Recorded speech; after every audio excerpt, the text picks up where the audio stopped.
ಶ್ರೀ ಗುರುವೇ ದೀಕ್ಷಾ ಗುರುವೇ ಶಿಕ್ಷಾ ಗುರುವೇ ರಕ್ಷಾ ಗುರುವೇ ಸರ್ವಾಗಮೋಕ್ತ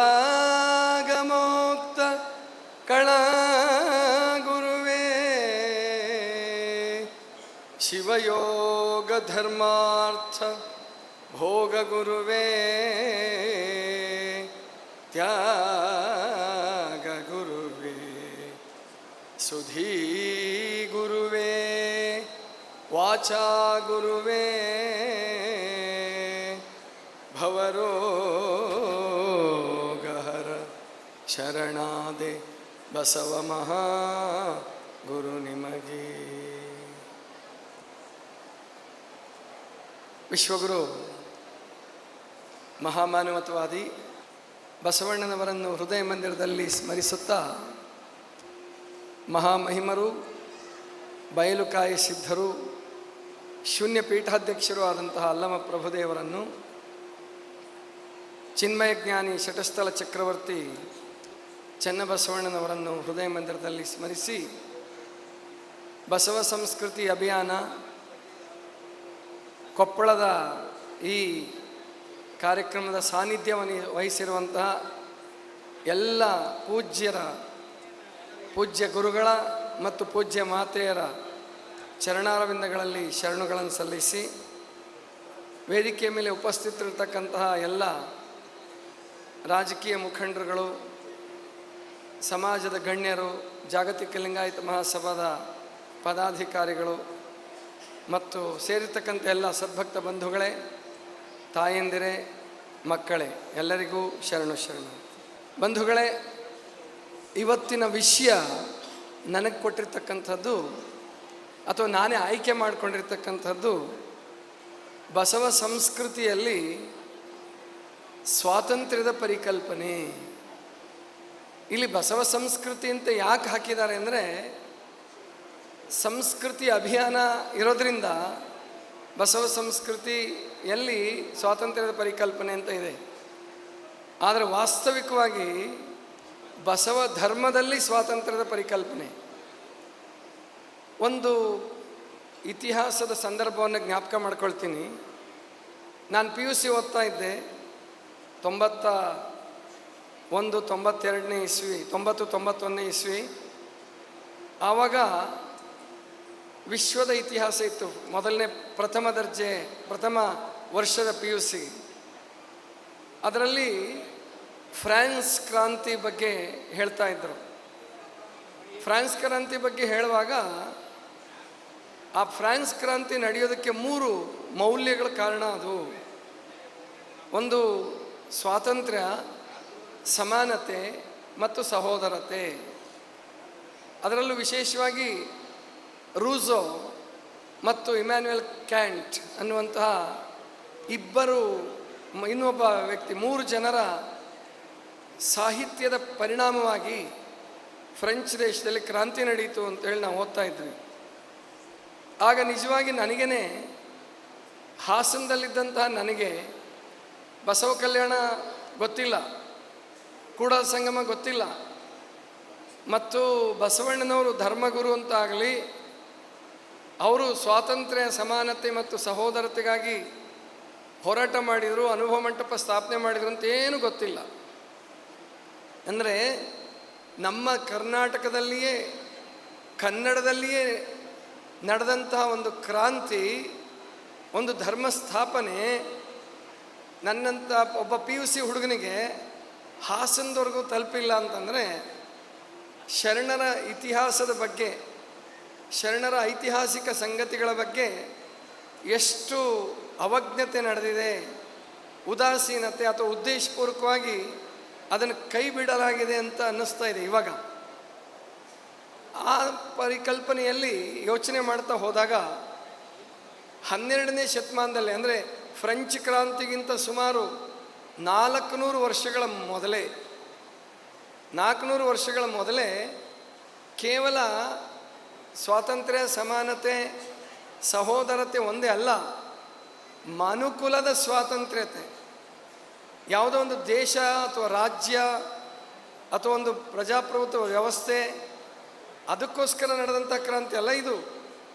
ಒಟ್ಟು ಮನುಕುಲದ ಮುಕ್ತಿಗಾಗಿ, ಮನುಕುಲದ ಬಿಡುಗಡೆಗಾಗಿ. ಅಲ್ಲಿ ಸ್ತ್ರೀಯರು ಬಂದರು, ದೀನರು, ದಲಿತರು, ಅಂಗವಿಕಲರು, ಶೋಷಿತರು, ರೋಗಿಗಳು, ಎಲ್ಲರ ಬಗ್ಗೆ ಚಿಂತನೆ ಮಾಡಿದಂತಹ ಒಂದು ಸಂಪೂರ್ಣ ಸಮಗ್ರ ಕ್ರಾಂತಿ ಅಂದರೆ ಅದು ಬಸವಣ್ಣನವರ ಕ್ರಾಂತಿ. ಅದರಲ್ಲಿ ಸ್ವಾತಂತ್ರ್ಯದ ಪರಿಕಲ್ಪನೆ ಯಾಕೆ ನನಗೆ ಬಂತು ಅಂದರೆ, ಈಗ 2 ವರ್ಷದ ಕೆಳಗೆ ಅಥವಾ 3 ವರ್ಷದ ಕೆಳಗೆ ನಾವು 22ನೇ ಇಸ್ವಿಯಲ್ಲಿ ನಮ್ಮ ಸ್ವಾತಂತ್ರ್ಯ ಉತ್ಸವದ 75ನೆಯ ವರ್ಷಾಚರಣೆಯನ್ನು ಆಚರಿಸಿದ್ವಿ. ಅಮೃತ ಮಹೋತ್ಸವ ಆಚರಣೆ ಮಾಡಿದ್ವಿ. ಆವಾಗ ನಾನು ಯೋಚನೆ ಮಾಡಿದೆ, ಹೌದಲ್ವಾ, ಈ 75 ವರ್ಷಗಳಿಗೆ ಎಷ್ಟು ಮಹತ್ವ ಇದೆ ಅಂಥೇಳಿ ಯೋಚನೆ ಮಾಡಿದೆ. ಅಂದರೆ ಭಾರತ ದೇಶ ಕಾಶ್ಮೀರದಿಂದ ಕನ್ಯಾಕುಮಾರಿಯವರೆಗೆ, ಗುಜರಾತ್ನಿಂದ ಬಂಗಾಳದವರೆಗೆ, ಅಂದರೆ ಪೂರ್ವ, ಪಶ್ಚಿಮ, ಉತ್ತರ, ದಕ್ಷಿಣ, ಏಕವಾಗಿ ಒಂದು ಸಂವಿಧಾನ, ಒಂದು ಸೈನ್ಯ, ಒಂದು ಸರ್ಕಾರ, ಒಂದು ಆಡಳಿತ ವ್ಯವಸ್ಥೆ, ಒಂದು ದೇಶದ ಹೆಸರಿನಲ್ಲಿ ಒಟ್ಟಾಗಿ ಇದ್ದಿದ್ದು ಪ್ರಾಯಶಃ 75, ಈಗ 78 ವರ್ಷ ಆಯ್ತು. ಈಗ 78-79 ವರ್ಷಗಳ ಸುದೀರ್ಘ ಕಾಲ ನಮ್ಮ ದೇಶ ಇಷ್ಟು ದೊಡ್ಡದಾಗಿ ನಾವು ಬಾಳಿದ್ದು, ಬದುಕಿದ್ದು ಇದೇ ಮೊದಲು ಅಂತ ಕಾಣಿಸುತ್ತೆ. 2000 ವರ್ಷದ ಇತಿಹಾಸದಲ್ಲಿ ಇದೇ ಮೊದಲು. ಅದಕ್ಕಿಂತ ಮುಂಚೆ ಅಶೋಕ, ಹರ್ಷವರ್ಧನ, ಆಮೇಲಿಂದ ಪುಲಿಕೇಶಿ, ಇಂಥ ಕೆಲವರ ಕಾಲದಲ್ಲಿ ಸಂವಿಧಾನ, ಅಂದರೆ ಸಂವಿಧಾನ ಇರಲಿಲ್ಲ, ದೊಡ್ಡದಾಗಿತ್ತು ದೇಶ ಅಂತ ಹೇಳ್ತಾರೆ. ಆದರೆ ಒಬ್ಬ ಸಮರ್ಥ ರಾಜ ಅವನು ಸೋತ ಮೇಲೆ, ಅವನು ಹೋದ ಮೇಲೆ ಆ ರಾಜ್ಯ ಛಿದ್ರ ಆಗ್ತಾ ಇತ್ತು. ಆದರೆ ಈಗ ಸಂವಿಧಾನ ಇರೋದರಿಂದ, ಪ್ರಜಾಪ್ರಭುತ್ವ ಇರೋದರಿಂದ ಯಾವ ಒಬ್ಬ ವ್ಯಕ್ತಿ ಹೋದ್ರೂ ಆಡಳಿತ ನಿಲ್ಲೋದಿಲ್ಲ, ದೇಶ ಇಬ್ಬಾಗ ಆಗೋದಿಲ್ಲ. ಅಂಥ ವ್ಯವಸ್ಥೆಯನ್ನು ನಾವು ರೂಪಿಸ್ಕೊಂಡಿದ್ದೀವಿ. 79ನೇ ವರ್ಷಕ್ಕೆ ಕಾಲಿರಿಸಿದ್ದೀವಿ ಅಂತಂದರೆ ಅತ್ಯಂತ ಸಂತೋಷದ ಸಂಗತಿ. ಈ ನಿಟ್ಟಿನಲ್ಲಿ ನಮ್ಮ ಶರಣರ ತತ್ವ, ಬಸವ ತತ್ವ ಇನ್ಮೇಲೆ, ಈ ಹಿಂದೆ ಎಷ್ಟು ಬಸವ ತತ್ವದ ಅಗತ್ಯ ಇತ್ತೋ ಅದಕ್ಕಿಂತ 10 ಪಟ್ಟು 100 ಪಟ್ಟು ಅಗತ್ಯ, ಬಸವ ತತ್ವದ ಅಗತ್ಯ ಮತ್ತು ಬಸವ ತತ್ವದ ಜಾರಿ ಆಗೋದರಲ್ಲಿ ಏನೂ ಸಂಶಯ ಇಲ್ಲ. ಅದಕ್ಕೆ 1 ತಿಂಗಳ ಕಾಲ ಕರ್ನಾಟಕದಾದ್ಯಂತ 32 ದಿನಗಳ ಕಾಲ ಕರ್ನಾಟಕದಾದ್ಯಂತ ನಡೀತಾ ಇರತಕ್ಕಂತಹ ಈ ಸಂಸ್ಕೃತಿ ಅಭಿಯಾನವೇ ಸಾಕ್ಷಿ ಅಂತ ಕಾಣಿಸುತ್ತೆ. ಧಾರ್ಮಿಕ ಮತ್ತು ಆಧ್ಯಾತ್ಮಿಕ ಇತಿಹಾಸದಲ್ಲಿ ನನಗೆ ಗೊತ್ತಿರೋ ಹಾಗೆ, ಧಾರ್ಮಿಕ ಮತ್ತು ಆಧ್ಯಾತ್ಮಿಕ ಇತಿಹಾಸದಲ್ಲಿ ಇತ್ತೀಚೆಗೆ ಈಗೊಂದು 100 ವರ್ಷದಲ್ಲಿ ಇಷ್ಟೊಂದು ಜನ ಸೇರಿಕೊಂಡು, ಇಷ್ಟೊಂದು ಜನ ಮಠಾಧೀಶರು ಸೇರಿಕೊಂಡು 1 ತಿಂಗಳ ಕಾಲ ನಿರಂತರವಾಗಿ ಸಂಸ್ಕೃತಿ ಅಭಿಯಾನವನ್ನು ನಡೆಸ್ತೀವಿ ಎನ್ನುವ ಸಂಕಲ್ಪ ಮಾಡಿದ್ದೀವಲ್ಲ, ಅದೇ ಒಂದು ಬಹಳ ದೊಡ್ಡ ಯಶಸ್ಸು ಅಂತ ಅನಿಸುತ್ತೆ. ಅದೇ ಬಹಳ ದೊಡ್ಡ ಯಶಸ್ಸು. ಅದಕ್ಕೆ ಮುಂದಿನ ದಿನಮಾನಗಳಲ್ಲಿ ಬಸವತತ್ವದ ಅಗತ್ಯ ಮತ್ತು ಬಸವತತ್ವದ ಆಚರಣೆ ಖಂಡಿತವಾಗಿಯೂ ಅದು ವ್ಯಾಪಕವಾಗುತ್ತೆ ಎನ್ನುವಂಥರಲ್ಲಿ ಸಂಶಯ ಇಲ್ಲ. ಬೆಳಗ್ಗೆ ಒಬ್ಬ ವಿದ್ಯಾರ್ಥಿನಿ ಕೇಳ್ತಾ ಇದ್ಲು, ವಿಶ್ವದ ಈಗ ಏನು ನಡೀತಾ ಇದೆಯಲ್ಲ ಸಮಸ್ಯೆಗಳ ಯುದ್ಧ, ವಿಶೇಷವಾಗಿ ಆ ಯುದ್ಧಕ್ಕೆ ಬಸವತತ್ವದಲ್ಲಿ ಏನಾದರೂ ಉತ್ತರ ಇದೆಯಾ ಅಂತ ಕೇಳಿದ್ಲು. ಅದಕ್ಕೆ ಪೂಜ್ಯ ಬಸವಲಿಂಗ ಅಪ್ಪಗಳು, ಬಾಲ್ಕಿ ಪಟ್ಟದ್ದೇವರು ಭಾಳ ಚೆನ್ನಾಗಿ ಉತ್ತರ ಕೊಟ್ಟರು. ಬಸವಣ್ಣನವರು 36 ವರ್ಷಗಳ ಕಾಲ ಕಲ್ಯಾಣದಲ್ಲಿದ್ದರು. 36 ವರ್ಷಗಳ ಕಾಲ ಕಲ್ಯಾಣದಲ್ಲಿದ್ದರೂ ಕೂಡ ಒಂದೇ ಒಂದು ಯುದ್ಧ ಬಿಜ್ಜಳನಿಂದ ಆಗಲಾರದ ಹಾಗೆ ನೋಡಿಕೊಂಡ್ರು. ಇದೇನು ಸಾಮಾನ್ಯ ಸಂಗತಿ ಅಲ್ಲ. ಯಾಕಂದರೆ ಆಗಿನ ಕಾಲದಲ್ಲಿ ಹೇಗಿತ್ತು ಅಂದರೆ, ಪ್ರತಿ ವರ್ಷ ವಿಜಯದಶಮಿ ಆದ ಕೂಡಲೇ, ಭಾದ್ರಪದ ಆಶ್ವೀಜ ಮಾಸ ಮುಗಿದ ಕೂಡಲೇ ಯುದ್ಧಕ್ಕೆ ಹೋಗೋದೇ ರಾಜನ ಉದ್ಯೋಗ. ಅವನು ಎಷ್ಟೇ ದೊಡ್ಡ ಸಾಮ್ರಾಜ್ಯ ಸ್ಥಾಪನೆ ಮಾಡಿದ್ರಲ್ಲಿ, ಎಷ್ಟೇ ಸಣ್ಣ ಸಾಮ್ರಾಜ್ಯ ಇರಲಿ, ಒಟ್ಟು ಮಳೆಗಾಲ ಮುಗಿದ ಕೂಡಲೇ ಚಳಿಗಾಲ ಪ್ರಾರಂಭ ಆಗ್ತಿದ್ದಂಗೆ ಯುದ್ಧೋತ್ಸಾಹ ಶುರುವಾಗ್ತಾ ಇತ್ತು. ಅಂಥದ್ರಲ್ಲಿ 36 ವರ್ಷಗಳಲ್ಲಿ ಪ್ರಾಯಶಃ ಬಸವಣ್ಣವರು ಒಂದು ಯುದ್ಧ ಆಗಲಾರ್ದಂಗೆ ನೋಡಿಕೊಂಡ್ರು. ಪ್ರಾಯಶಃ ನಮ್ಮ ಇತಿಹಾಸಕಾರರು ಅದಕ್ಕೆ ಬಸವಣ್ಣವ್ರನ್ನ ಉಪೇಕ್ಷೆ ಮಾಡಿದ್ದಾರೆ ಅಂತ ಕಾಣುತ್ತೆ. ಇವರು ಯುದ್ಧ ಮಾಡಿದರೆ, ಶಾಸನಗಳನ್ನು ಬರೆಸಿದ್ರೆ, ದುಡ್ಡು ಕೊಟ್ಟು ಕಾವ್ಯ ಬರೆಸಿದ್ರೆ ಬಸವಣ್ಣವ್ರ ಬಗ್ಗೆ ಹೆಚ್ಚು ಅಧ್ಯಯನ ಮಾಡ್ತಿದ್ರು. ಬಸವಣ್ಣವ್ರು ಅದು ಯಾವುದನ್ನು ಮಾಡಲಿಲ್ಲ. ಅನುಭವ ಮಂಟಪ ಸ್ಥಾಪನೆ ಮಾಡಿದರು. ಅನುಭವ ಮಂಟಪ ಸ್ಥಾಪನೆ ಮಾಡಿ ಸಾಧಕರುಗಳನ್ನು, ಸಿದ್ಧರನ್ನು ತಯಾರು ಮಾಡಿದರು. 770 ಜನ ಅಮರಗಣಗಳು ಅಂದರೆ ಮುಕ್ತಾತ್ಮರು. ವಿಶ್ವದ ಯಾವುದೇ ಧರ್ಮದ ಇತಿಹಾಸದಲ್ಲಿ ಇಷ್ಟು ದೊಡ್ಡ ಪ್ರಮಾಣದಲ್ಲಿ ಒಂದೇ ಕಾಲದಲ್ಲಿ ಮುಕ್ತಾತ್ಮರು ಆಗಿಲ್ಲ, ಯಾವ ಧರ್ಮದಲ್ಲೂ ಆಗಿಲ್ಲ. ಅಂಥ ಅದ್ಭುತವಾದಂಥ ಸಾಧನೆಯನ್ನು ಬಸವಣ್ಣವ್ರು ಮಾಡಿದರು. ಅಷ್ಟೇ ಅಲ್ಲ, ಎಲ್ಲರಿಗೂ ಮೊದಲು ಸ್ವಾತಂತ್ರ್ಯದ ಪರಿಕಲ್ಪನೆಯನ್ನು ಕಲಿಸಿದರು. ಒಂದು ಪ್ರಸಂಗ, ಆ ಪ್ರಸಂಗ ಏನು ವಿವರವಾಗಿ ವಿಸ್ತರಣೆ ಮಾಡುವ ಅಗತ್ಯ ಇಲ್ಲ. ಸ್ವಾತಂತ್ರ್ಯ ಮತ್ತು ಸ್ವಾತಂತ್ರ್ಯ ಈ ಎರಡು ಶಬ್ದಗಳ ವ್ಯತ್ಯಾಸವನ್ನು ಆಮೇಲೆ ನಾನು ಹೇಳ್ತೀನಿ. ಒಂದು ಪ್ರಸಂಗ ನಡೀತು ಕಲ್ಯಾಣದಲ್ಲಿ, ನಿಮಗೆಲ್ಲ ಗೊತ್ತಿದೆ. ಆಯ್ದಕ್ಕಿ ಮಾರಯ್ಯನವರು, ಅಲ್ಲಮ ಪ್ರಭುಗಳು ಅನುಭವ ಮಂಟಪದಲ್ಲಿ ಬಹಳ ಜೋರಾಗಿ ಚರ್ಚೆ ನಡೆಸಿದ್ರು. ಆವಾಗ ಇವರು ಕಾಯಕವೇ ಮೇಲು ಶ್ರೇಷ್ಠ ಅಂತ ಆಯ್ದಕ್ಕಿ ಮಾರಯ್ಯನವರು, ಬರೀ ಕಾಯಕ ಮಾಡಿದರೆ ಉಪಯೋಗ ಇಲ್ಲಪ್ಪ, ಒಳಗಡೆ ಜ್ಞಾನನೂ ಗಳಿಸ್ಬೇಕು ಅಂತ ಅಲ್ಲಮ ಪ್ರಭುದೇವ್ ಹೇಳ್ತಾ ಇದ್ರು. ಲಕ್ಕಮ್ಮ ತಾಯಿ ಬಂದರು, ಹೋಗಯ್ಯ ಎನ್ನಾಳ್ದನೆ ಕಾಯಕ ನಿಂದಿತ್ತು ಹೋಗು, ಬರೀ ಚರ್ಚೆ ಮಾಡಿದರೆ, ವಾದ ಮಾಡಿದರೆ, ಸಂವಾದ ಮಾಡಿದರೆ ನಿನ್ನ ನಡೆಯಂಗಿಲ್ಲ, ಹೋಗು ಕಾಯಕಕ್ಕೆ ಹೋಗು ಅಂಥೇಳಿ ಅಕ್ಕಿ ಆಯ್ಕೊಂಡು ಬಾ, ಶರಣರ ತಿಪ್ಪೆಯ ತಪ್ಪಲಲ್ಲಿ ಬಿದ್ದ ಅಕ್ಕಿಯನ್ನು ಆರಿಸ್ಕೊಂಡು ಬಾ ಅಂತ ಹೇಳ್ತಾರೆ.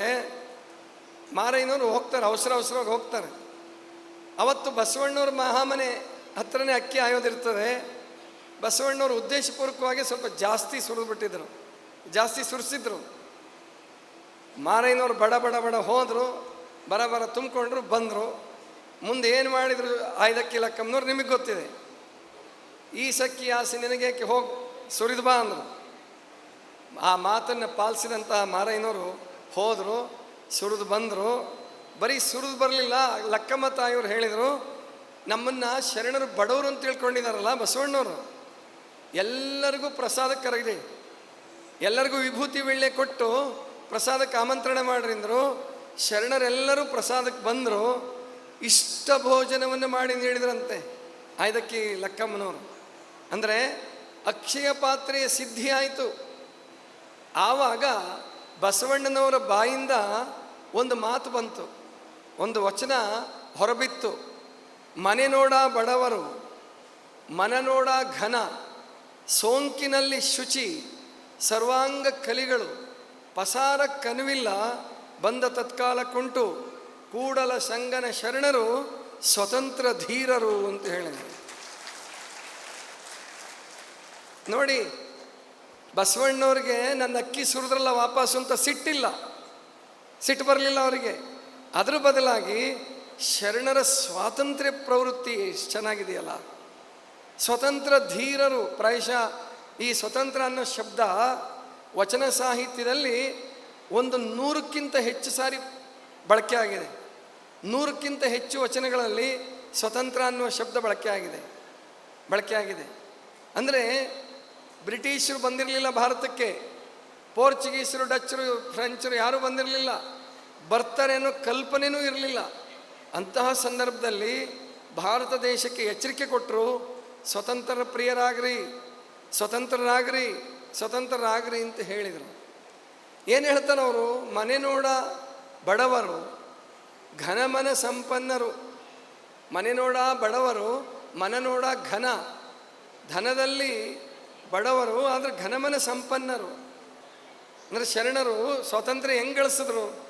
ಮೊದಲು ಆಸೆಯಿಂದ ಸ್ವತಂತ್ರ ಪಡ್ಕೊಂಡ್ರು. ಆಸೆ ಅದು ಯಾರೇ ಕೊಡಲಿ, ಬಸವಣ್ಣನಂತಹ ಧರ್ಮಗುರು, ಪ್ರಧಾನಮಂತ್ರಿ ಕೊಟ್ಟರೂ ಅದು ನಮಗೆ ಬೇಡ. ಯಾಕೆ? ಆಸೆನೇ. ಅದಕ್ಕೆ ಆಸೆಗೆ ಮೊದಲು ಅವರು ತಡೆಗೋಡೆಯನ್ನು ಹಾಕಿದ್ರು, ಬ್ರೇಕ್ ಹಾಕಿದ್ರು. ಅಂದರೆ ಸ್ವತಂತ್ರ ಆದರೂ ಬಸವಣ್ಣನೇ ಹೇಳಲಿ, ಯಾರೇ ಹೇಳಲಿ. ಇನ್ನೂ ಒಂದು ಪ್ರಸಂಗ ನಿಮಗೆಲ್ಲ ನೆನಪು ಮಾಡ್ತೀನಿ. ಮೋಳಿಗೆ ಮಾರಯ್ಯನವ್ರ ಜೀವನದಲ್ಲಿ ನಡೆದಂಥದ್ದು. ಮೋಳಿಗೆ ಮಾರಯ್ಯನವರು ಕಾಶ್ಮೀರದಿಂದ ಬಂದಂಥವ್ರು. ಕಾಶ್ಮೀರದಲ್ಲಿದ್ದಂಥ ರಾಜಸತ್ತೆಯನ್ನು ತ್ಯಜಿಸಿ ರಾಜ ಪದವಿಯನ್ನು ಬಿಟ್ಟು ಮಗನಿಗೆ ಪಟ್ಟ ಕಟ್ಟಿ ಕಲ್ಯಾಣಕ್ಕೆ ಬಂದರು. ಪ್ರಾಯಶಃ ಇನ್ಯಾರಾದರೂ ಮಹಾರಾಜರು ಬಂದಿದ್ದರೆ, ಮಹಾರಾಜರುಗಳೇ ಯಾರೂ ಬರಲ್ಲ, ಬಂದಿದ್ದರೆ ಮಹಾಮನೆಯಲ್ಲೇ ಬಸವಣ್ಣವ್ರ ಜೊತೆಗೆ ಇರ್ತಿದ್ರೇನು. ಆದರೆ ಮೋಳಿಗೆ ಮಾರಯ್ಯನವರು ಮಹಾದೇವ ಭೂಪಾಲ ಹೋಗಿ ಮಾರಯ್ಯ ಆದರು. ಮೋಳಿಗೆ ಮಾರಯ್ಯ ಆದರು. ಕಟ್ಟಿಗೆ ಕಡ್ದು ಮಾರ್ತೀನಿ, ಯಾಕೆ ಶಕ್ತಿ ಚೆನ್ನಾಗಿತ್ತು ಅವ್ರಿಗೆ. ಇಲ್ಲಿ ನಾವು ಅರ್ಥ ಮಾಡ್ಕೋಬೇಕು, ಮಕ್ಕಳ ಪ್ರಶ್ನೆ ಇವತ್ತು ಬೆಳಗ್ಗೆ ಬಂದಿದ್ದು ಅದೇನೆ. ಇವತ್ತು ನಿರುದ್ಯೋಗ ಸಮಸ್ಯೆ, ನಿರುದ್ಯೋಗ ಸಮಸ್ಯೆ ಯಾಕೆ ನಿರುದ್ಯೋಗ ಸಮಸ್ಯೆ ಆಗ್ತಾ ಇದೆ ಅಂದರೆ ದೇಹದಿಂದ ಶ್ರಮ ಪಡ್ತಕ್ಕಂಥದ್ದು ಕಡಿಮೆ ಆಗ್ತಾ ಇದೆ. ಅದು ಕೀಳು ಅನ್ನೋ ಮನೋಭಾವನೆ ಬಂದಿದೆ, ಕೀಳು ಅನ್ನೋ ಮನೋಭಾವನೆ ಬಂದಿದೆ. ತಮ್ಮ ಕಸ ತಾವು ಹೊಡ್ಕೊಳ್ಳೋದಿಲ್ಲ. ಎಷ್ಟೋ ಜನ ವಿದ್ಯಾರ್ಥಿಗಳು ತಮ್ಮ ಬಟ್ಟೆ ತಾವು ತೊಳ್ಕೊಳ್ಳೋದಿಲ್ಲ, ತಾವು ನೀರು ಸೇದೋದಿಲ್ಲ, ನೀರು ತುಂಬಿಸೋದಿಲ್ಲ, ತಾಯಿಗೆ ತಂದೆಗಳಿಗೆ ಹೆಲ್ಪ್ ಮಾಡೋದಿಲ್ಲ. ಮತ್ತು ಈ ಥರ ಆದರೆ ನಿಮಗೆ ಯಾವಾಗ ಸಂತೋಷ ಸಿಗುತ್ತೆ? ಮೋಳಿಗೆ ಮಾರಯ್ಯನವರು ಕಟ್ಟಿಗೆ ಮಾರತಕ್ಕಂಥ ಕಾಯಕವನ್ನು ಆರಿಸ್ಕೊಂಡ್ರು. ಯಾಕೆಂದರೆ ರಾಜರು ಯುದ್ಧ ಮಾಡುವಷ್ಟು ಸಾಮರ್ಥ್ಯ ಇತ್ತು. ಕತ್ತಿ ವರ್ಷೆ ಬರ್ತಿತ್ತು, ಕುದುರೆ ವರ್ಷೆ ಬರ್ತಿತ್ತು, ಕುದುರೆ ಸವಾರಿ ಬರ್ತಿತ್ತು. ಕಟಮಸ್ತ ದೇಹ, ಪ್ರಾಯಶಃ 6.5 ಅಡಿ ಉದ್ದದ ಏನು ದಷ್ಟಪುಷ್ಟವಾದ ಶರೀರ. ಅದನ್ನು ಹೇಗೆ ಹೊಂದಿಸ್ಬೇಕು ಆಧ್ಯಾತ್ಮಕ್ಕೆ ಅಂತ ಕಂಡುಕೊಂಡ್ರು. ಕಟ್ಟಿಗೆ ಮಾರಿ ಬದುಕಿದ್ರಲ್ರಿ, ಅದು ದೂರದ ಗುಡಿಸ್ಲಲ್ಲಿ. ನೀವು ಈಗಲೂ ಹೋದ್ರೂ ಕಲ್ಯಾಣದಲ್ಲಿ ಈಗಲೂ ನೀವು ಹೋದರೆ ಸುಮಾರು 8 ಮೈಲಿ ದೂರದಲ್ಲಿ, ಕಲ್ಯಾಣದಿಂದ 8 ಮೈಲಿ ದೂರದಲ್ಲಿ ಮೊಳಕೆರೆ ಅಂತ ಊರಿದೆ. ಅಲ್ಲಿ ಮೋಳಿಗೆ ಮಾರಯ್ಯನವ್ರ ಗವಿ ಇದೆ. ಅಲ್ಲಿ ಕಟ್ಟಿಗೆ ಇವತ್ತಿಗೂ ಕಟ್ಟಿಗೆ ಹೊರೆ ಇದೆ ಅಂತ ತಿಳ್ಕೊಂಡು ಹೇಳ್ತಾರೆ. ಅಂದರೆ ಯಾರೋ ಒಬ್ಬರು ವಿದ್ವಾಂಸರು ಖಾಸಾ ಬಸವ ಭಕ್ತರು ಅಂತ ತಿಳ್ಕೊಂಡು ಅವ್ರು ಬರೆದಿದ್ದಾರೆ ಒಂದು ಲೇಖನದಲ್ಲಿ. ಅವ್ರ ಹೆಸರು ಹೇಳಲ್ಲ, ಅವ್ರು ನಿಮಗೆಲ್ಲ ಗೊತ್ತಿದ್ದಾರೆ. ಅವ್ರು ಏನಂತ ಬರೀತಾರೆ ಗೊತ್ತಾ? ಕೇವಲ ಅರ್ಧ ಕಿಲೋಮೀಟ್ರ್ ವ್ಯಾಪ್ತಿಯಲ್ಲಿ ಕ್ರಾಂತಿ ಆಯಿತು ಅಂತ ಬರೀತಾನೆ ಪುಣ್ಯಾತ್ಮ. ಕೇವಲ ಅರ್ಧ ಕಿಲೋಮೀಟ್ರ್ ವ್ಯಾಪ್ತಿಯಲ್ಲಿ ಕಲ್ಯಾಣ ಕ್ರಾಂತಿ ಆಯ್ತಂತೆ. ಕಲ್ಯಾಣ ಇದ್ದಿದ್ದು 72 ಮೈಲಿ ವಿಸ್ತೀರ್ಣ ಪರಿಪ್ರಮಾಣದ ಕಲ್ಯಾಣ. ಅದು ನಮಗೆ ಸಾಕ್ಷಿ ಸಿಗುತ್ತೆ. ಅಂದರೆ ಕಲಬುರಗಿ ಕಲ್ಯಾಣದ ಕಡೆಯ ಬಾಗಿಲು ಅಂತ ಹೇಳ್ತಾರೆ. ಮೋಳಿಗೆ ಮಾರಯ್ಯನವರು ಗುಡಿಸ್ಲು ಇದ್ದಿದ್ದು ಮಹಾಮನೆಯಿಂದ 8 ಮೈಲಿ ದೂರದಲ್ಲಿ, ಅಂದರೆ ಹೊರವಲಯದಲ್ಲಿ ಅಥವಾ ಕಲ್ಯಾಣದ ಒಂದು ಜಾಗದಲ್ಲಿ ಹಾಕ್ಕೊಂಡು ಗುಡಿಸ್ಲಲ್ಲಿ ವಾಸ ಮಾಡ್ತಾ ಮಾಡ್ತಾ ಕಟ್ಟಿಗೆ ಕಡಿತಿದ್ರು, ಮಾರ್ತಿದ್ರು. ಅವರು ಅಂಬ್ಲಿ ಮಾಡ್ತಿದ್ರು. ಮಹಾದೇವಮ್ಮನವರು ಅಂಬ್ಲಿ ಮಾಡ್ತಿದ್ರು. ಆ ಅಂಬ್ಲಿ ಎಷ್ಟು ರುಚಿ ಇರ್ತಿತ್ತಪ್ಪ ಅಂದರೆ, ಎಷ್ಟು ರುಚಿ ಇರ್ತಿತ್ತು ಅಂದರೆ ಎಷ್ಟೋ ಜನ ಬಸವಣ್ಣವ್ರ ಮನೆ ದಾಸೋಹನ ಬಿಟ್ಟು ಇಲ್ಲಿ ಬಂದು ಒಂದೊತ್ತು ಅಂಬ್ಲಿ ಊಟ ಮಾಡೋದಕ್ಕೆ ಶುರು ಮಾಡಿದ್ರು. ಬಸವಣ್ಣವ್ರಿಗೂ ಅಪೇಕ್ಷೆ ಆಯಿತು, ನಾನು ಹೋಗಬೇಕಲ್ಲ, ಎಷ್ಟು ಚೆನ್ನಾಗಿರುತ್ತೆ ಅಂಬ್ಲಿ, ನಾನು ಊಟ ಮಾಡಬೇಕಲ್ಲ. ಎಲ್ಲರ ಮನೆಗೆ ನೇರವಾಗಿ ಹೋಗ್ತಿದ್ರು ಬಸವಣ್ಣವರು. ಹರಳಯ್ಯನವ್ರ ಮನೆಗೆ, ಕಕ್ಕಯ್ಯನವ್ರ ಮನೆಗೆ, ಎಲ್ಲರ ಮನೆಗೆ ಪ್ರಸಾದಕ್ಕೆ ಹೋಗ್ತಿದ್ರು. ನಾಗಮಯ್ಯನವ್ರ ಮನೆಗೆ ಎಲ್ರಿಗೂ ಹೋಗ್ತಿದ್ರು. ಮೋಳಿಗೆ ಮಾರಯ್ಯನವ್ರ ಮನೆಗೆ ಹೋಗುವಾಗ ವೇಷ ಮರೆಸ್ಕೊಂಡು ಹೋದರು, ವೇಷ ಬದಲಾಯಿಸ್ಕೊಂಡು ಹೋದರು. ಲಿಂಗ ಪೂಜೆ ಮಾಡಿಕೊಂಡ್ರು. ಮಹಾದೇವಮ್ಮನವ್ರು ನೀಡಿದಂಥ ಅಂಬ್ಲಿಯನ್ನು ಸವಿದ್ರು. ಜಂಗಮ ವೇಷದಲ್ಲಿ ಹೋಗಿದ್ದರು. ಆ ಅಂಬ್ಲಿ ಊಟ ಮಾಡಿ ವಾಪಸ್ ಬರೋಕ್ಕೆ ಸುಮ್ಮನೆ ಬರಲಿಲ್ಲ ಅವರು. ಮುಚ್ಚಿ ಮಜ್ಜಿನ ಸಾಲಿ ಕೆಳಗಡೆ ಒಂದೆರಡು ಚಿನ್ನದ ನಾಣ್ಯ ತುಂಬಿರುವಂಥ ಚಿನ್ನದ ಚೀಲಗಳನ್ನು ಬಿಟ್ಟು ಬಂದರು. ಚಿನ್ನದ ನಾಣ್ಯ ಚೀಲ ಬಿಟ್ಟು ಬಂದರು. ಸರಿ, ಮೋಳಿಗೆ ಮಾದೇವಮ್ಮನವ್ರಿಗೆ ಕಲ್ಪನೆ ಏನಿಲ್ಲ, ಸುಮ್ಮನಿದ್ರು. ಮೋಳಿಗೆ ಮಾರಯ್ಯನವ್ರು ಬಂದರು, ಕೈಕಾಲು ಮುಖ ತೊಳ್ಕೊಂಡ್ರು, ಬೆವತಿದ್ರು, ಎಲ್ಲ ಶ್ರಮ ಆಗಿತ್ತು. ಸ್ನಾನ ಮಾಡಿದರು, ತಣ್ಣೀರು ಸ್ನಾನ ಖುಷಿ ಕೊಡ್ತು. ಹೋಗಿ ಮಜ್ಜನ ಮಾಡೋಣ ಲಿಂಗಕ್ಕೆ ಅಂತೇಳಿ ನೋಡ್ತಾರೆ. ಮಜ್ಜನ ಸಾಲಿ ತೆಗೆದ್ರೆ, ಮಜ್ಜನ ಬುಟ್ಟಿ ತೆಗೆದ್ರೆ ಕೆಳಗಡೆ ಏನೋ ವಿಶೇಷ ವಸ್ತುಗಳಿದ್ದಾವೆ. ತೆಗೆದು ನೋಡಿದರು, ಚಿನ್ನದ ನಾಣ್ಯ. ಯಾರು ಬಂದಿದ್ರು ಅಂತ ಕೇಳಿದರು. ಯಾರೋ ಜಂಗಮರು ಬಂದಿದ್ದರು, ಪ್ರಸಾದ ನೀಡಿದೆ, ಪೂಜೆ ಮಾಡಿಕೊಂಡ್ರು, ಹೋದರು. ಮತ್ತು ಇದೇನಿದು ಅಂದರು. ಹೊನ್ನಿನ ನಾಣ್ಯ. ಓಹೋ, ಇದು ಬಸವಣ್ಣನ ಕೆಲಸ ಅಂತ ಗೊತ್ತಾಯ್ತು ಅವ್ರಿಗೆ. ಬಸವಣ್ಣನ ಕೆಲಸ ಅಂತ ಗೊತ್ತಾಯಿತು. ಓಹೋ, ನಮ್ಮನ್ನು ಪರೀಕ್ಷೆ ಮಾಡೋಕ್ಕೆ ಹೊರಟಿದ್ದಾರೆ ಬಸವಣ್ಣವರು. ಅಂದರೆ ರಾಜರು ಆಸೆ ಇದ್ದರೂ ಇರ್ಬೋದು ಒಳಗಡೆ ಅಂತ ಹೇಳಿ ಚಿನ್ನದ ಚೀಲ ಮಚ್ಚಿಟ್ಟಿದಾರಲ್ಲ, ಚಿನ್ನದ ನಾಣ್ಯ ತುಂಬಿದ್ದು, ಇದನ್ನು ತೊಗೊಂಡೋಗಿ ಹೊರಗಡೆ ಒಗೆದ್ಬಿಡು ಅಂತಂದು ಹೊರಗಡೆ ಒಗೆದ್ರಂತೆ. ಆಮೇಲೆ ಪವಾಡ ಅಂತ ಹೇಳ್ತಾರೆ, ಶೂನ್ಯ ಸಂಪಾದನೆ ಒಳಗಡೆ ಬರ್ತದೆ. ಅವ್ರು ಎಲ್ಲ ಜಂಗಮರಿಗೂ ಕರೆದು ಪ್ರಸಾದ ಮಾಡಿಸಿ ಆ ಚಿನ್ನ ಕಟ್ಟಿಗೆ ತಂದಂಥ ಕಟ್ಟಿಗೆ ಮೇಲೆ ಪಾದೋದಕವನ್ನು ಸಿಂಪಡಿಸಿದರೆ ಅದು ಚಿನ್ನದ ಕಟ್ಟಿಗೆ ಆಯಿತು, ಅದನ್ನೆಲ್ರಿಗೂ ಕೊಟ್ಟರು ಅಂತ ಹೇಳ್ತಾರೆ. ಅಂದರೆ ನಾವಿಲ್ಲಿ ತಿಳ್ಕೋಬೇಕು, ಬಸವಣ್ಣನವರೇ ಇರಲಿ ಅಥವಾ ಸ್ವತಃ ದೇವರೇ ಇರಲಿ, ದೇವರಿಗೆ ಸವಾಲು ಹಾಕಿದ್ರಲ್ಲ, ಗೊತ್ತಿದೆ ನಿಮಗೆಲ್ಲ. ಲದ್ದೆಯ ಸೋಮಣ್ಣ, ಸೋಮ ಅನ್ನೋದು ಅವರ ಅಂಕಿತ, ಅವ್ರ ಹೆಸರನ್ನೇ ಅಂಕಿತವನ್ನಾಗಿ ಮಾಡಿಕೊಂಡ್ರು. ಅವ್ರು ಹೇಳ್ತಾರೆ, ಯಾವ ಕಾಯಕ ಆದರೆ ಏನಪ್ಪ, ಭಾವಶುದ್ಧವಾಗಿ ಮಾಡು, ಭಾವಶುದ್ಧವಾಗಿ ಮಾಡಿ ಅದು ನೀನು ಪ್ರಸಾದ ಸ್ವೀಕರಿಸು. ಬೇನೆ ಬಂದರೆ ನರಳು, ರೋಗ ಬಂದರೆ ಹೊರಳು, ಸಾವು ಬಂದರೆ ಸಾಯಿ, ಇದಕ್ಕೆ ದೇವ್ರದ್ದು ಯಾಕಪ್ಪ ಬೇಡ್ತೀಯ, ದೇವ್ರ ಚಿಂತೆ ಏನು ಅಂದರೆ ಎಂಥ ಅದ್ಭುತವಾದಂಥ ಸ್ವತಂತ್ರ ಪರಿಕಲ್ಪನೆ ರೀ ಇದು, ಎಂಥ ಅದ್ಭುತವಾದಂಥ ಸ್ವತಂತ್ರ ಪರಿಕಲ್ಪನೆ. ಅದಕ್ಕೆ ನಾವು ತಿಳ್ಕೋಬೇಕು. ಅಲ್ಲಮ ಪ್ರಭುಗಳ ಒಂದು ವಚನ ಹೇಳ್ತೀನಿ ಕೊನೆಯದಾಗಿ, ಅಂದರೆ ಇನ್ನು ಸಮಯ ಆಗ್ತಾ ಬಂದಿದೆ, ಸಮಯ ಪಾಲನೆ ಮಾಡಲೇಬೇಕು. ಅಲ್ಲಮ ಪ್ರಭುಗಳ ಒಂದು ವಚನ ಅಂದರೆ, ಶರಣರು ಬರೋದಕ್ಕೆ ಮುಂಚೆ ದೇವರನ್ನು ಹುಡುಕೊಂಡು ಕಾಶಿಗೆ ಹೋಗ್ತಿದ್ರು, ಕೇದಾರಕ್ಕೆ ಹೋಗ್ತಿದ್ರು, ಶ್ರೀಶೈಲಕ್ಕೆ ಹೋಗ್ತಿದ್ರು. ತನ್ನನ್ನು ಬಿಟ್ಟು ದೇವರನ್ನು ಹುಡುಕೋ ಪ್ರವೃತ್ತಿ ಇತ್ತು ಭಾರತ ದೇಶದಲ್ಲಿ. ತನ್ನನ್ನು ಹಿಂಸಿಸಿಕೊಂಡು, ತನ್ನನ್ನು ತಪಸ್ಸಿಗೆ ಒಡ್ಡಿಕೊಂಡು, ದೇವರಿಗಾಗಿ ಉಪವಾಸ, ವನವಾಸ, ಒಂಟಿಗಾಲಲ್ಲಿ ತಪಸ್ಸು, ಈ ಥರ ವಿಚಿತ್ರ ಪಂಚಾಗ್ನಿ ಮಧ್ಯದಲ್ಲಿ ತಪಸ್ಸು, ಇಂಥವೆಲ್ಲ ಇದ್ದವು. ಪ್ರಭುದೇವರು ಹೇಳ್ತಾರೆ, ಎಷ್ಟು ಚೆನ್ನಾಗಿ ಹೇಳ್ತಾರೆ ನೋಡಿ. ಇಹಲೋಕ ಪರಲೋಕ ತಾನಿದ್ದಲ್ಲಿ, ಗಗನ ಮೇರು ಮಂದಿರ ತಾನಿದ್ದಲ್ಲಿ, ಸಕಲ ಭುವನ ತಾನಿರ್ದಲ್ಲಿ, ಸತ್ಯ ನಿತ್ಯ ನಿರಂಜನ ಶಿವತತ್ವ ತಾನಿರ್ದಲ್ಲಿ, ಅಂತರ ಮಹದಂತರ ತಾನಿರ್ದಲ್ಲಿ, ಸ್ವತಂತ್ರ ಗುಹೇಶ್ವರ ಲಿಂಗ ತಾನಿರ್ದಲ್ಲಿ. ಎಂಥ ಅದ್ಭುತವಾದ ಪರಿಕಲ್ಪನೆ ಕೊಡ್ತಾರೆ. ನೀನು ಮುಖ್ಯನೋ ಅಂತಾರವರು. ದೇವ್ರ ಬಗ್ಗೆ ಯಾಕೆ ತಲೆ ಕೆಡಿಸ್ಕೊಂತೀಯ, ಬಿಟ್ಬಿಡು, ಅದನ್ನು ಬಿಟ್ಬಿಡು. ದೇವ್ರ ಬಗ್ಗೆ ತಲೆನೇ ಕೆಡಿಸ್ಕೊಳಕ್ಕೆ ಹೋಗ್ಬೇಡ. ನಿನ್ನನ್ನು ನೀನು ಬದಲಾಯಿಸ್ಕೊ, ನೀನು ಬದಲಾಯಿಸ್ಕೊಂಡ್ರೆ ಸಾಕು. ದೇವ್ರು ಹುಡ್ಕೊಂಡು ಬರ್ತಾನೆ ನಿನ್ನನ್ನು. ದೇವರಿಗಾಗಿ ನೀನು ಹುಡ್ಕೊಂಡು ಹೋಗಬೇಡ, ದೇವರೇ ನಿನ್ನನ್ನು ಹುಡ್ಕೊಂಡು ಬರೋ ಹಾಗೆ ಬದುಕು. ಅದಕ್ಕೆ ಹೇಳ್ತಾರೆ, ತಾನು ಅನ್ನೋದು ಬಹಳ ಮುಖ್ಯಪ್ಪ. ಇಹಲೋಕ ಪರಲೋಕ ತಾನಿರ್ದಲ್ಲಿ. ನೀನೇ ಇಲ್ದಿದ್ರೆ, ನೀನೇ ಸತ್ತು ಹೋದರೆ ಏನು ಸಾಧಿಸ್ತೀಯ? ಸತ್ತ ಮೇಲೆ ಮುಕ್ತಿ ಪಡೆಯೋದಕ್ಕೆ ಏನಾಗುತ್ತೆ? ಅದಕ್ಕೋಸ್ಕರ ಇಹಲೋಕ ಪರಲೋಕ ತಾನಿರ್ದಲ್ಲಿ, ಗಗನ ಮೇರು ಮಂದಿರ ತಾನಿರ್ದಲ್ಲಿ. ಹಿಮಾಲಯಕ್ಕೆ ಹೋಗ್ತೀಯಲ್ಲ, ನೀನು ಅಲ್ಲಿಗೆ ಯಾಕೆ ಹೋಗ್ತೀಯಪ್ಪ? ಹಿಮಾಲಯಕ್ಕೆ ಹೋಗೋ ಅಗತ್ಯ ಇಲ್ಲ. ಪ್ರಭುದೇವರು ಹಿಮಾಲಯಕ್ಕೆ ಹೋಗಿದ್ದರು. ಹಿಮಾಲಯದಲ್ಲಿ ವರ್ಷಾನುಗಟ್ಟಲೆ ತಪಸ್ಸು ಮಾಡಿದ್ದಾರೆ ಪ್ರಭುದೇವರು, ಸಾಧನೆ ಮಾಡಿದ್ದಾರೆ. ಅದಕ್ಕೆ ಅವರು ಬಯಲುಕಾಯ ಸಿದ್ಧಿ ಲಿಂಗ ದೀಕ್ಷೆ ತಗೊಂಡ ಮೇಲೆಲ್ಲ ಅವರು ಬಯಲುಕಾಯ ಸಿದ್ಧರಾಗಿದ್ದು. ಮೊದಲೇ ಬಯಲುಕಾಯ ಸಿದ್ಧರಾಗಿದ್ದರು, ಬಯಲುಕಾಯ ಸಿದ್ಧರಾಗಿದ್ದರು. ಆದರೆ ಅವ್ರಿಗೆ ಸಮಾಧಾನ ಇರಲಿಲ್ಲ. ಬಯಲುಕಾಯ ಸಿದ್ಧಿ ಪಡೆದರೂ ಕೂಡ ಅವ್ರ ಮನಸ್ಸು ಇನ್ನೇನೋ ಹುಡುಕ್ತಿತ್ತು. ಯಾಕೆಂದರೆ ಬಸವಣ್ಣ ನಡೆಸ್ತಾ ಇದ್ದಂತಹ ಅನುಭವ ಮಂಟಪಕ್ಕೆ, ಅವರು ಸ್ಥಾಪನೆ ಮಾಡಿದಂಥ ಶೂನ್ಯ ಪೀಠಕ್ಕೆ ಅವರು ಅಧ್ಯಕ್ಷರಾಗಬೇಕಾಗಿತ್ತು. ಅದು ಪರಮಾತ್ಮನ ಇಚ್ಛೆ, ಮಹಾಲಿಂಗದ ಇಚ್ಛೆ ಆಗಿತ್ತು. ಆದ್ದರಿಂದ ಪ್ರಭುದೇವರು ಬಂದರು, ಅನಿಮಿಷಯ್ಯನವ್ರ ಹತ್ರ ಲಿಂಗ ತಗೊಂಡ್ರು. ಆವಾಗ ಹೇಳ್ತಾರೆ ಅವರು, ಎಷ್ಟೆಲ್ಲ ಹುಡುಕಾಡಿದೆ, ಎಷ್ಟೆಲ್ಲ ತಡ್ಕಾಡ್ದೆಪ್ಪ, ಇಲ್ಲೇ ಇದೆಯಲ್ಲ ಪರಮಾತ್ಮ. ಇಹಲೋಕ ಪರಲೋಕ ತಾನಿದ್ರೆ ಮಾತ್ರ. ಈಗ ನಿಮಗೆ, ನೀವಿಲ್ಲಿ ಕೇಳಿಸ್ಕೊಳ್ತಾ ಇದ್ದೀರಾ, ಖುಷಿ ಪಡ್ತಾ ಇದ್ದೀರಾ, ಆನಂದ ಪಡ್ತಾ ಇದ್ದೀರಾ. ಯಾಕೆಂದರೆ ನೀವು ಬದುಕಿದ್ದೀರಾ, ನಿಮಗೆ ಪ್ರಜ್ಞೆ ಇದೆ. ನಿಮಗೆ ಪ್ರಜ್ಞೆ ಇದೆ ಅಂತ ತಿಳ್ಕೊಂಡು ನೀವು ಆನಂದ ಪಡ್ತಾ ಇದ್ದೀರಾ, ಸಂತೋಷ ಪಡ್ತಾ ಇದ್ದೀರಾ. ನಿಮಗೆ ಪ್ರಜ್ಞೆ ಇಲ್ಲದೆ ಹೋದರೆ, ನಿಮ್ಮಲ್ಲಿ ಆತ್ಮ ಇಲ್ಲದೆ ಹೋದರೆ, ನಿಮ್ಮ ಶರೀರವನ್ನು ಹೆಣ ಅಂತ ಕರೆದು ಬಿಡ್ತಾರೆ.